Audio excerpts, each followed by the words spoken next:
Bienvenue dans l'exposition Louis-Jean Meaux, le poème de l'âme au musée d'Orsay. Je suis très heureuse de vous accueillir. Servane Darny, conservatrice peinture au musée d'Orsay et commissaire de l'exposition, avec Stéphane Pacou, qui est conservateur en chef au musée des Beaux-Arts de Lyon. Le poème de l'âme, ce n'est pas un sous-titre d'exposition, c'est vraiment le titre d'une œuvre en soi, qui est l'œuvre d'une vie, puisque Louis-Jean Meaux y a travaillé pendant plus de 40 ans, de 1835 à 1881. Et c'est une œuvre très singulière qui se déploie dans le temps et l'espace, puisque c'est une œuvre à la fois picturale et littéraire, qui est composée de 34 tableaux et compositions et de 34 poèmes. Donc le visiteur va pouvoir déambuler dans ce poème de l'âme, découvrir l'histoire de cette âme dont il est question.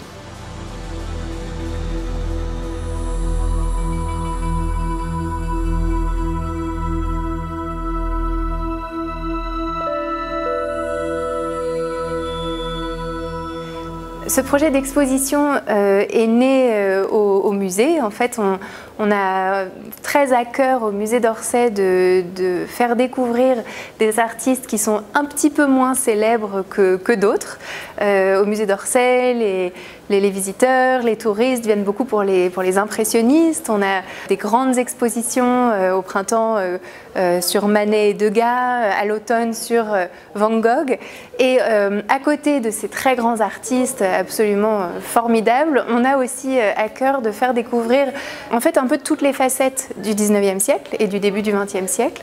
Donc des artistes moins connus, des thématiques moins connues, des mouvements un petit peu stylistiques un peu moins célèbres. Et pour cette année, notre dévolu s'est porté sur Louis-Jean Meaux, donc un artiste lyonnais qui est célèbre à Lyon, puisqu'il est exposé au musée des Beaux-Arts de Lyon et que le poème de l'âme a un certain succès, mais beaucoup moins ici. Louis-Jean Meaux est un artiste originaire de Lyon. Il est l'un des acteurs phares de la scène lyonnaise au XIXe siècle. Alors il faut savoir que Lyon compte vraiment une floraison d'artistes très importante à cette époque, à la suite de la création en 1807 d'une école des beaux-arts, et il appartient à la deuxième génération d'élèves de cette école, qui va compter plusieurs autres personnalités très importantes, comme par exemple Hippolyte Flandrin. Il va se former d'abord dans sa ville natale et assez vite il va rejoindre Paris. Et là il va entrer dans la capitale, dans l'atelier de Jean-Auguste Dominique Ingres, qui est l'un des grands phares de la peinture française de cette époque-là, qui est le lieu de ralliement de tous les jeunes lyonnais qui viennent dans son atelier, et donc c'est assez naturellement qu'il va suivre la même dynamique en rejoignant ce lieu pour parfaire sa formation.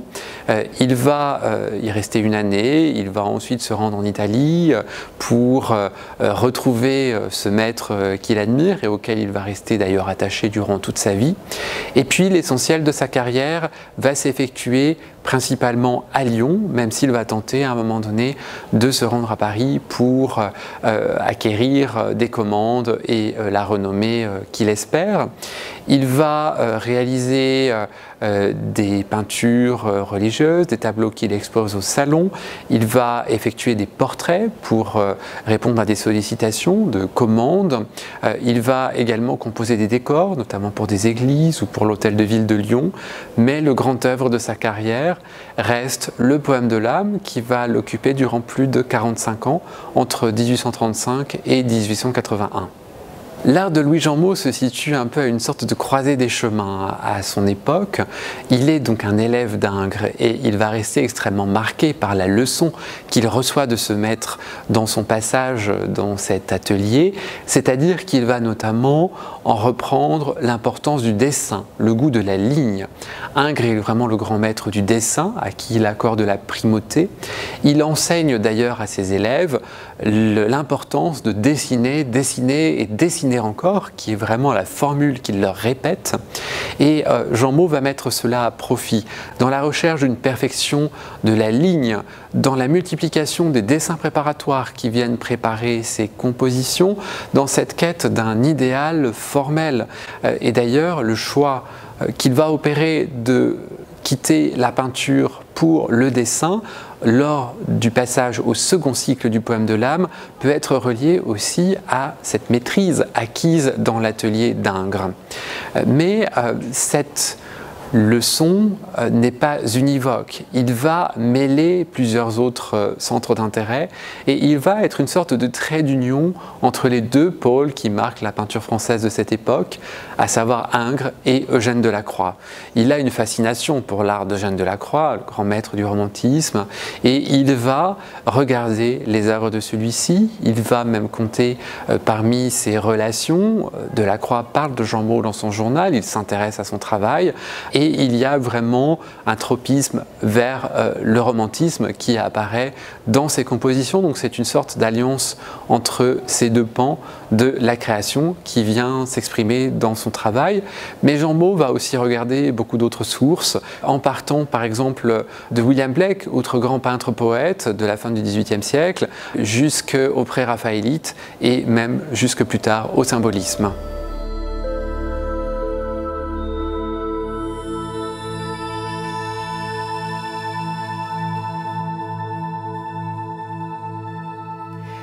Dans la scénographie de l'exposition, on a vraiment eu à cœur de s'inspirer de ce rapport texte-image pour faire entrer dans ce qu'est le poème de l'âme.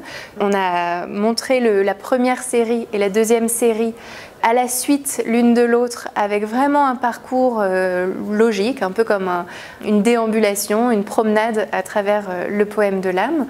Les titres des tableaux et des poèmes qui correspondent l'un à l'autre sont indiqués au-dessus des tableaux pour que le visiteur puisse s'y retrouver comme dans un livre. Et d'ailleurs, les cimaises font penser un peu à des pages de livres. Et par ailleurs, en fait, on a voulu faire comprendre cette œuvre singulière et faire aussi comprendre quelle était sa place au sein des courants artistiques du XIXe siècle, au sein des courants philosophiques, des courants de pensée. Et donc, on a mis en place 5 cabinets thématiques qui permettent de contextualiser, d'extrapoler, de tirer des fils, de faire des comparaisons avec d'autres artistes.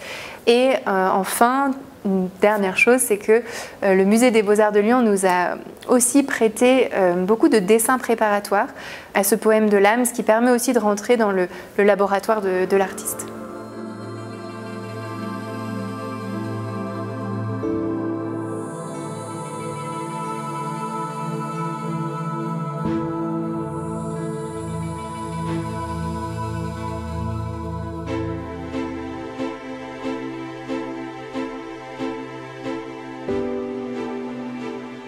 Ici, nous sommes donc dans le premier cabinet thématique qui accompagne l'œuvre de Jean Mot. Le poème de l'âme ne procède d'aucune commande.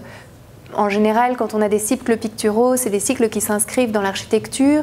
Mais le poème de l'âme, ce qui est étonnant, c'est que Jean Mot en a décidé seul la réalisation et il n'avait pas de lieu spécifique. C'est d'ailleurs ce qui a pu être un problème parce que c'était très difficile ensuite de faire acquérir à un collectionneur particulier 34 tableaux d'un coup. Donc c'est ce qui explique aussi l'infortune commerciale du poème de l'âme. Du coup, il faut plutôt regarder du côté des livres illustrés pour trouver des sources de Jean Mot, et c'est plutôt le rapport entre image et écriture qui présidait à la conception du poème de l'âme, plus qu'un rapport à l'architecture.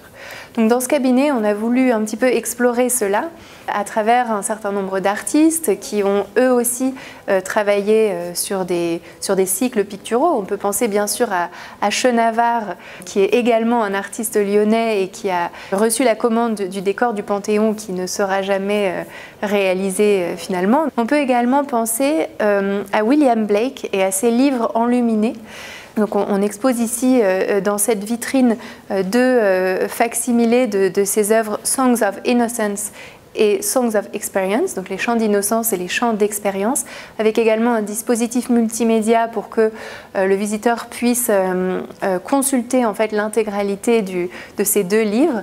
Et ce sont deux livres qui mettent également en scène deux enfants, comme le poème de l'âme, avec un poème qui raconte leur histoire.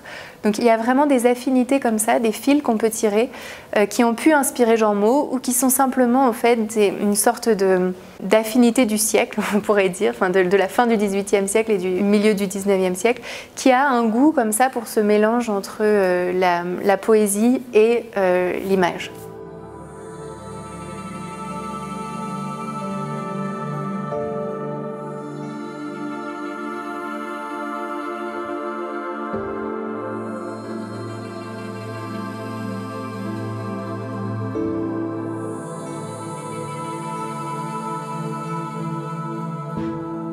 Donc là, nous entrons dans le premier cycle, la première série du poème de l'âme. Jean Mot met à peu près 20 ans à le réaliser. Il comporte 18 peintures à l'huile sur toile. Et ces 20 années d'élaboration auraient pu donner lieu à un ensemble très disparate d'œuvres avec des changements de style. Et au contraire, il se dégage de l'ensemble une très grande cohérence visuelle. Les personnages sont toujours à la même échelle, les fonds ressemblent un peu à des décors de théâtre et souvent les personnages se promènent latéralement d'un bord à l'autre du tableau, d'une scène à l'autre.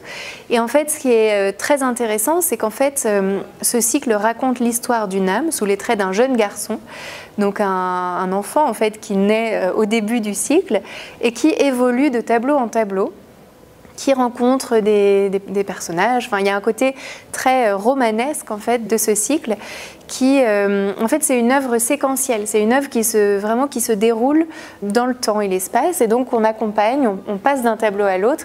Il ne faut manquer aucune étape pour comprendre l'histoire, qui raconte tout simplement une histoire, une sorte de quête.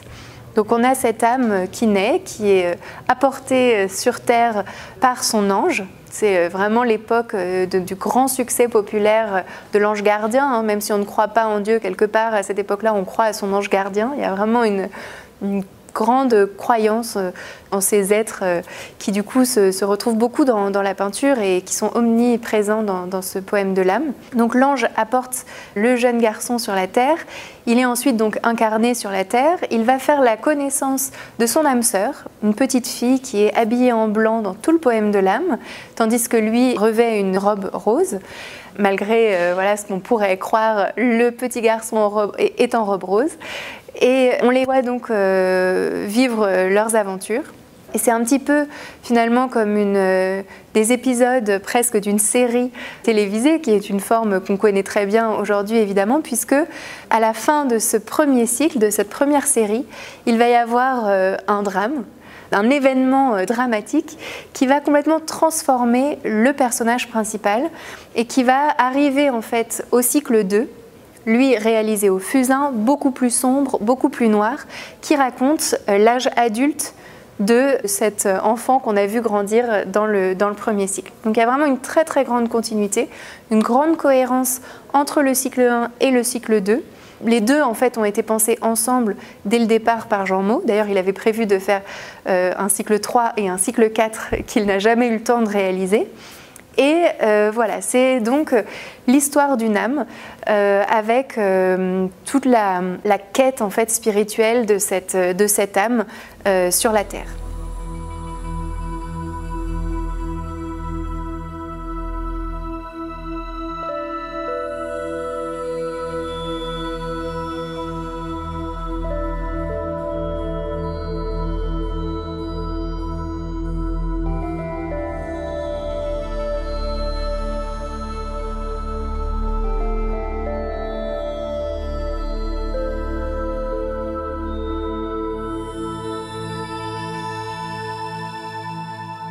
Ici, nous sommes devant le tableau numéro 7, le 7e tableau du premier cycle, intitulé « Le mauvais sentier ».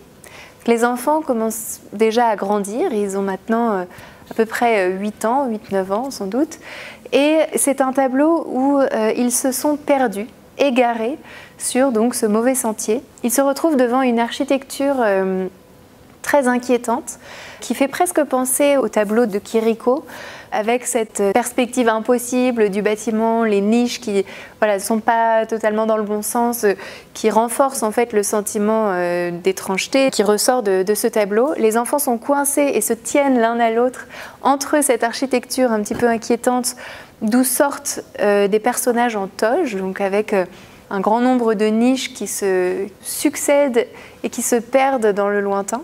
Et coincés donc de l'autre côté, entre cette architecture et une nature très inhospitalière, qui est un peu inquiétante, qui n'est pas du tout luxuriante comme dans d'autres tableaux.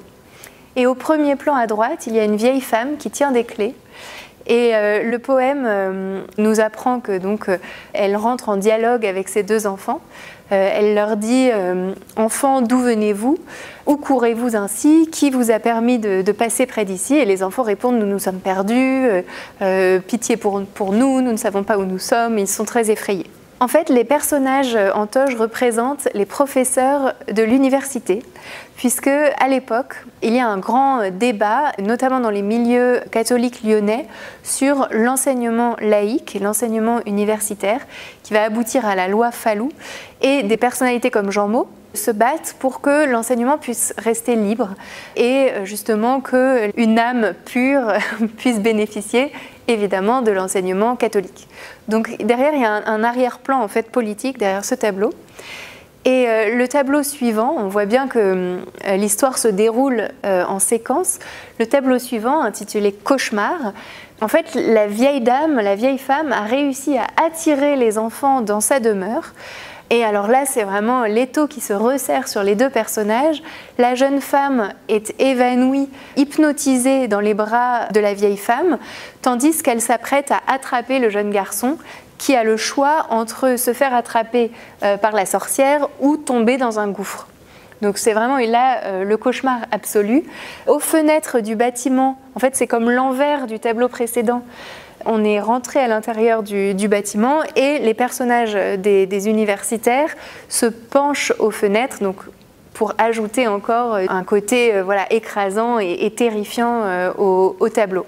Tout ça se termine bien puisque le tableau suivant, intitulé « Le grain de blé », montre les enfants sauvés dans un environnement beaucoup plus accueillant, dans un paysage, en train d'écouter l'enseignement de l'abbé Noirot, qui était en fait le professeur de philosophie de Jean Maud lui-même au Collège Royal de Lyon et qui avait l'habitude d'emmener ses élèves se promener dans la plaine des Brotteaux. Donc il était connu sous le nom du Socrate chrétien, puisqu'il avait l'habitude donc de se promener tout en philosophant.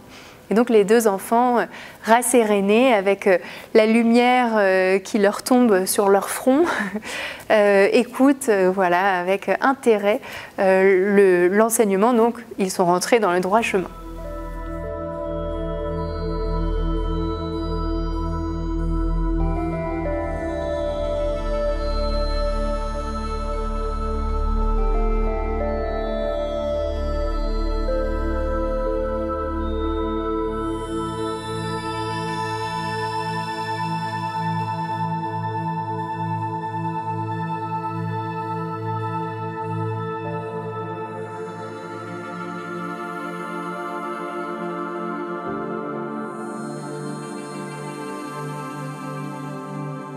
Donc là, nous sommes dans le cabinet, le deuxième cabinet thématique de l'exposition, et toujours dans cette optique de contextualiser, de faire découvrir aussi différentes facettes de l'art du XIXe siècle. On s'est intéressé en fait à ce que voulait dire l'âme pour les artistes. Comment représenter l'âme? C'est vraiment une question que se posent un certain nombre d'artistes au XIXe siècle, sachant que l'âme, par définition, c'est une entité immatérielle, donc distincte du corps, qui peut être représentée par certains comme un flux s'échappant du corps au moment de la mort. On a certaines représentations qui utilisent beaucoup cette iconographie en fait, du flux. On a des corps tournoyants dans les représentations de l'enfer de Dante, notamment dans la gravure, mais aussi dans la sculpture. Et puis, très souvent, l'âme prend la forme d'une figure féminine, ailée. C'est notamment le cas chez Prudhon, dans le célèbre tableau du musée du Louvre.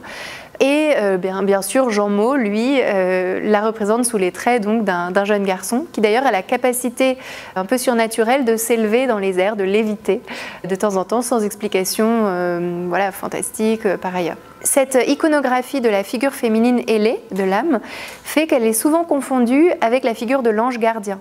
L'ange est souvent aussi une figure féminine ailée. Et donc on a comme ça un peu un transfert d'iconographie entre l'âme et l'ange, et parfois on peut un petit peu les confondre. Donc on présente ici justement cette iconographie-là, et aussi parce que la figure de l'ange gardien, c'est une figure non seulement qui apparaît partout dans le poème de l'âme, mais qui aussi est très courante en fait au XIXe siècle, qui se retrouve dans la littérature enfantine, dans les Malheurs de Sophie. Sophie discute avec son ange pour savoir si elle va emprunter tel ou tel sentier. Et donc on s'est penché sur cette figure de l'ange. Ici on a une sculpture de Benjamin Spence, qui est une sculpture du musée d'Orsay, où en fait le sculpteur s'inspire d'une croyance irlandaise et d'un poème qui explique que quand un enfant sourit dans son sommeil, c'est qu'il parle avec son ange.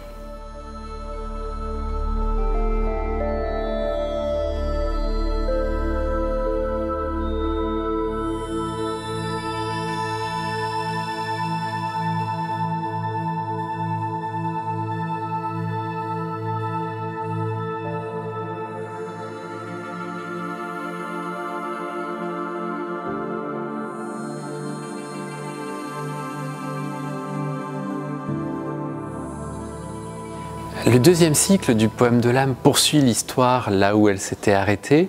Donc à l'issue de la mort malheureuse de la compagne du jeune homme, le voici plongé dans la souffrance, dans la solitude, pour affronter la suite de son parcours.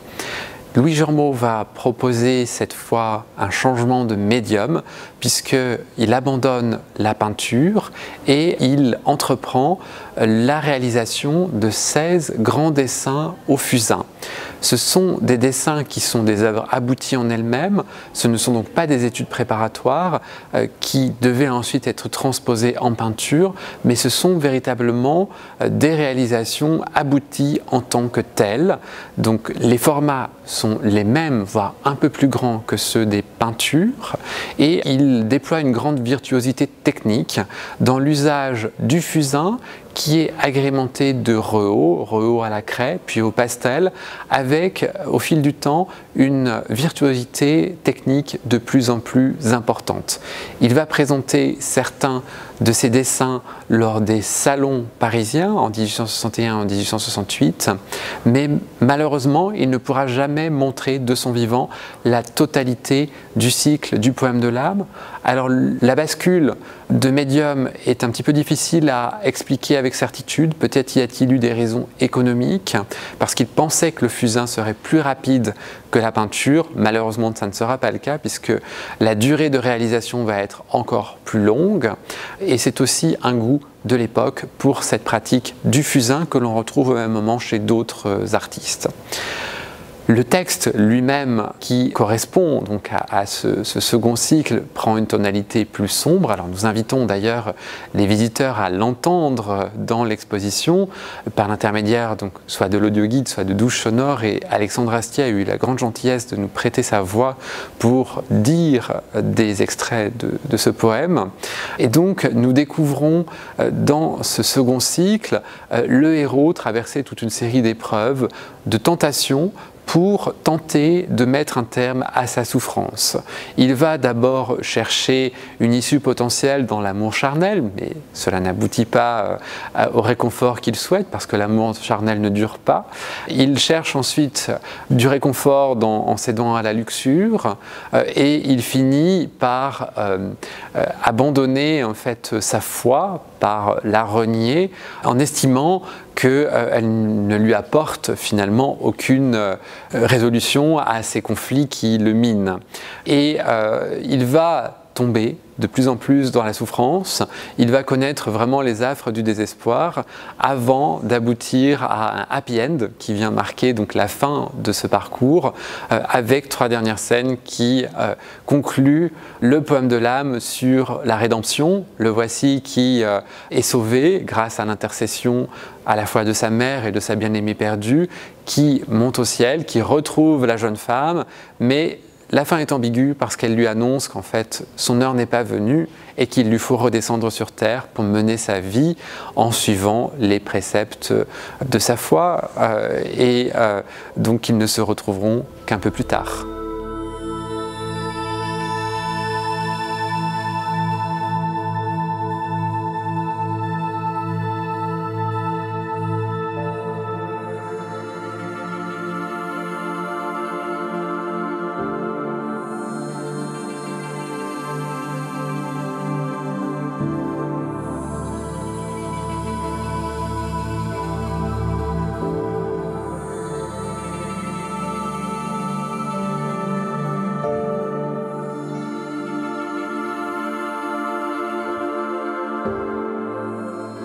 Cette composition traduit bien la noirceur qui est celle de ce second cycle, noirceur qui s'exprime à travers donc toutes les épreuves qui viennent affecter le parcours du héros.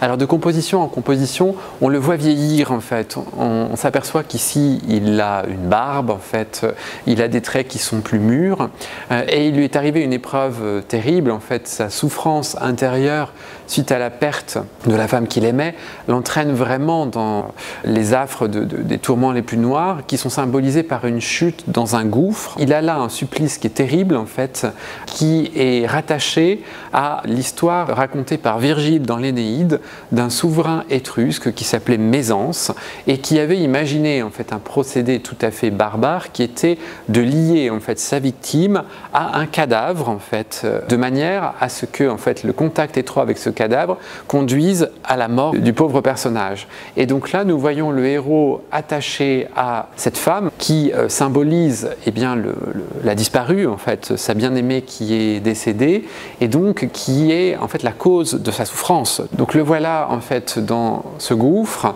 dont il ne peut sortir, entouré de 2 allégories. L'une qui a le visage ici masqué par un voile qui tient un crâne en main comme une vanité. Cette allégorie, c'est celle de la fatalité qui est un peu la clé de lecture du poème de l'âme, qui revient dans plusieurs compositions et qui préside en fait à son sort.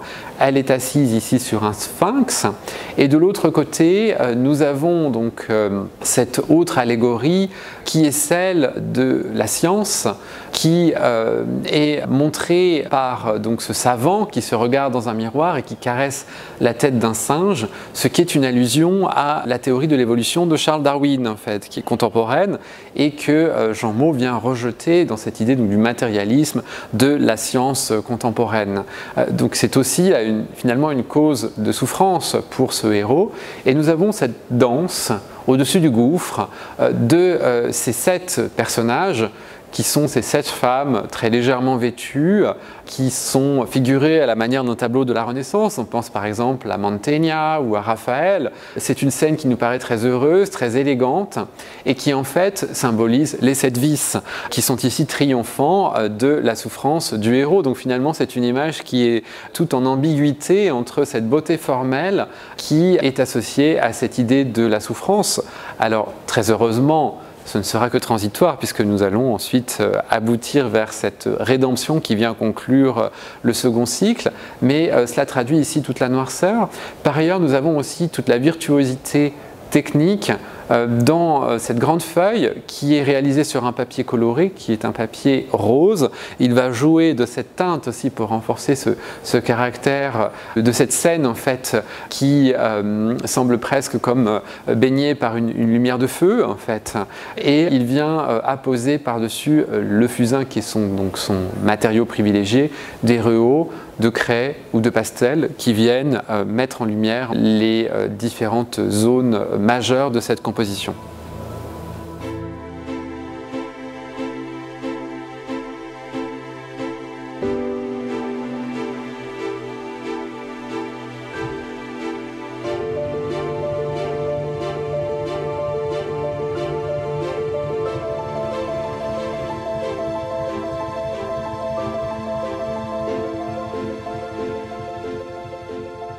Nous avons souhaité explorer la question de l'idéal, qui est un thème extrêmement présent à travers le poème de l'âme, et plus largement dans le travail de Louis-Jean Meaux. Alors cet idéal, c'est d'abord un idéal plastique. Cet idéal plastique prend sa source dans plusieurs références qu'il vient assembler. Ce n'est pas en effet un ensemble qui puise à des sources univoques, mais il regarde à la fois l'antique, il regarde l'œuvre de son maître, Jean-Auguste-Dominique Ingres, il regarde également la Renaissance italienne, qui est bien sûr une référence formelle extrêmement importante, et on songe en particulier au travail du peintre florentin Sandro Botticelli, qui est présent par exemple dans cette composition avec ces figures de femmes qui sont extrêmement longilignes, qui dansent dans un paysage. C'est une première version ici pour la composition Rayon de soleil du poème de l'âme, qu'il va décider donc de transformer et de modifier par la suite, mais on retrouve vraiment cette idée donc de la ronde dans un paysage qui fait très explicitement écho au printemps de Sandro Botticelli. Et justement, Jean Meaux se rend en 1843 à Florence, où il a pu donc avoir une connaissance de première main de l'œuvre de Botticelli.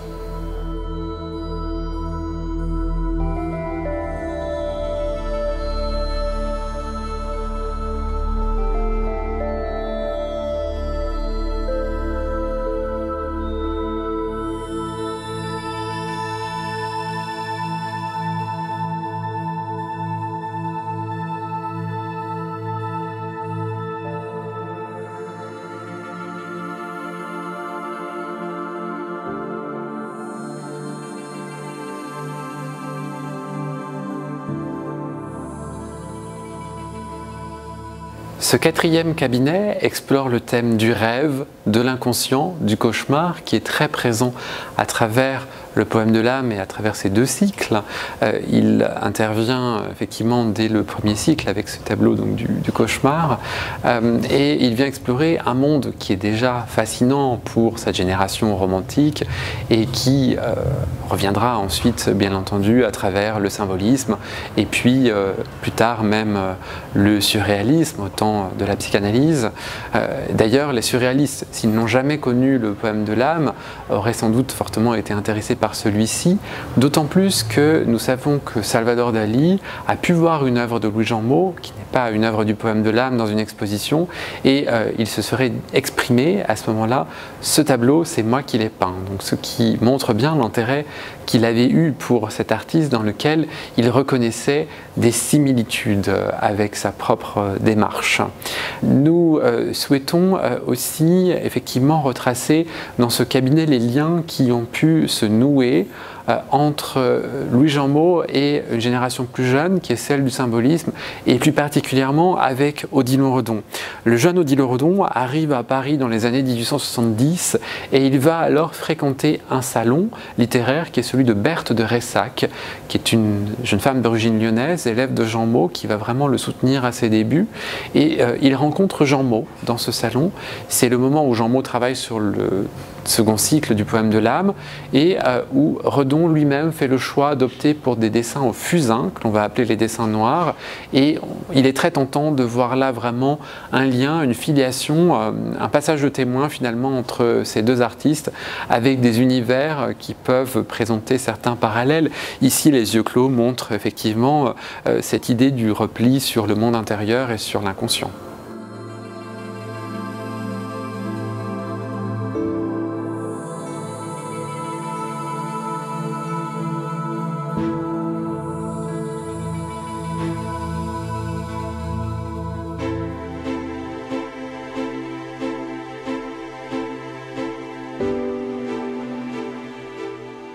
Le cinquième cabinet dans cette exposition termine le parcours sur la question du paysage.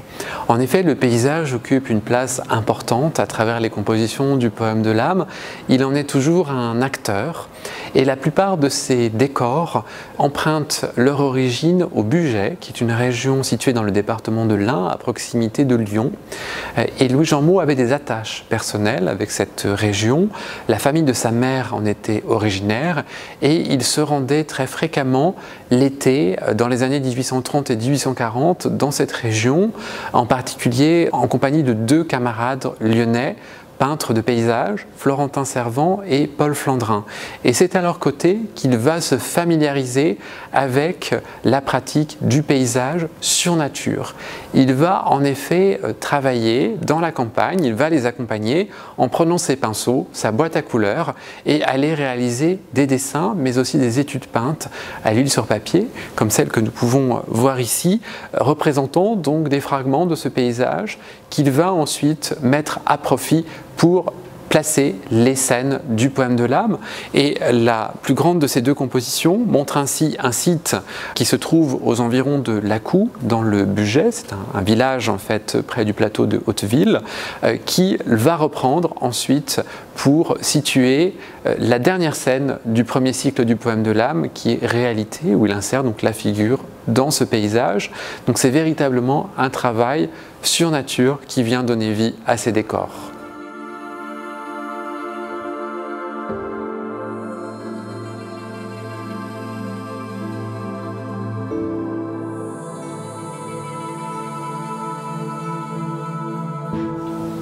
Louis-Jean Meaux avait initialement le projet de 4 cycles, ce qui veut dire que 2 autres devaient suivre, mais il a en fait finalement abandonné cette idée, voyant que en 1881 il était déjà âgé puisque le temps avait passé et qu'il était illusoire de vouloir poursuivre au-delà. Donc finalement il va peut-être arrêter d'une manière un peu abrupte en fait ce travail, ce projet.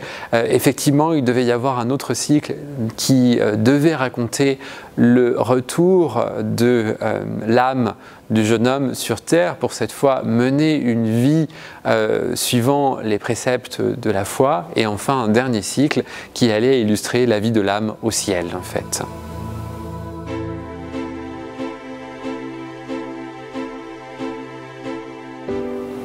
Il s'agit d'une occasion exceptionnelle de découvrir le poème de l'âme présenté dans son intégralité, puisque le cycle peint est exposé de manière permanente au Musée des Beaux-Arts de Lyon, dans une salle dédiée, mais le second cycle, sur papier, ne peut pas être exposé, lui, de manière continue en raison de la sensibilité du papier à la lumière, et donc il ne peut l'être que lors d'événements. Donc c'est donc une occasion extraordinaire, et nous serons très heureux de vous accueillir au Musée d'Orsay jusqu'au 7 janvier pour découvrir cette exposition.